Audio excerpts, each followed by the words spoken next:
Good Saturday morning. I hope you're having a wonderful start to yet another beautiful day.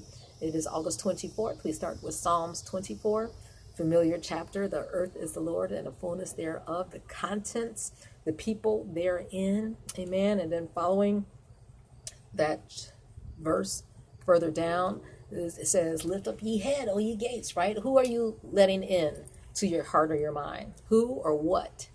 Check yourself. If it's something that's not pleasing God, close those doors. Put a lock, hatch, whatever, chain. No.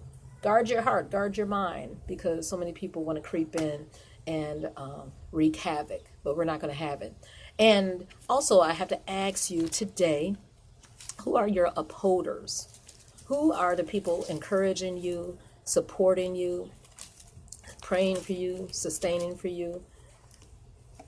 I tell you, God places people in our lives. There are two people that after so many years, after my parents went on to glory, my parents' good friends came back to my home church. Woo!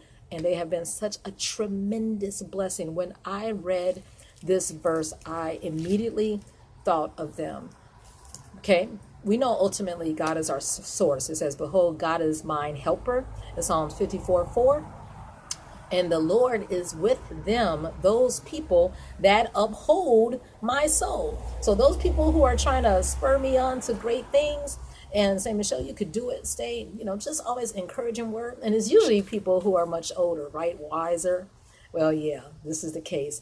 And because they are just so loving, I'm supposed to pick them up tomorrow, Lord willing, and take them to the church that they were worshiping for like 40 years. And it's the same church that I attended when I was in kindergarten, right? And my mom went out there to, do some business to start the usher board. And I was her bodyguard back in kindergarten for at least 5 years or so. And it just so happens that I received an invitation to preach at that church, my childhood church. It's their back to school event. So, hey, if you're bored or if you don't have anywhere to go tomorrow, First Church of God in Harvey, that's where it's at, 11 o'clock a.m. To God be the glory. So what I have to ask you is celebrate the upholders in your life, the ones who spur you on, the ones who pray for you, the ones who strengthen you and just want to see great things, because we have too many tear downers in our life. All right, we are in 1Sam.6, and this is a chapter where the Philistines were trying to get rid of the Ark of the Covenant because the presence of it, because we know that the Ark of the Covenant was a symbol of God's very holy presence.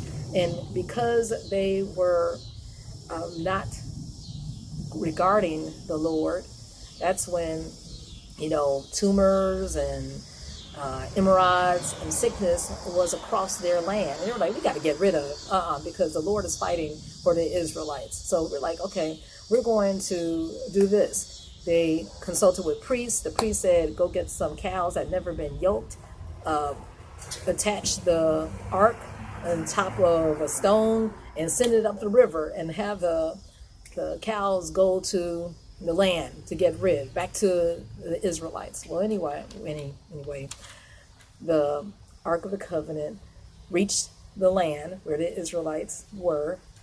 All was good, but something happened. Someone became careless. They were so excited, right? The Israelites were excited to, receive the Ark of the Covenant again, but they looked in the Ark. Like I said, it's God's holy presence. No man, no woman is able to see the presence of the Lord physically and live.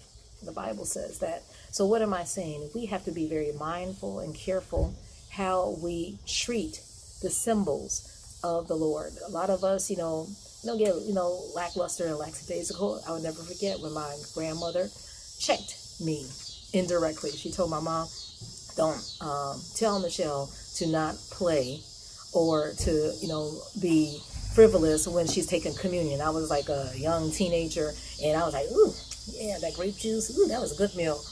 And the bread, So she checked me, And I never did that again. Be mindful how we treat God's house. I know I had to, get on my son, when he was young, play. But they do what they, do behind closed doors. But know that what are we responsible? We're responsible to tell them what the word says. And if they obey, they obey. But make sure, just like my grandmother told my mom, to check her. Now, what I do after that, that's on me. So let's check our kids. We're about to go back to school, and we're dealing with a lot of adults that are not checking their kids, right? And let's not be guilty like Eli, where he didn't restrain. He failed to restrain Hophni and Phinehas, right? Keeps on coming back to that story, but it's on us adults to be the upholders, encourage our youth, encourage adults. Iron sharpens iron, challenge each other, but know that we serve a holy God. He's the King of glory, strong and mighty. Okay, I hope you have a wonderful Saturday in the Lord. Enjoy his presence. Amen.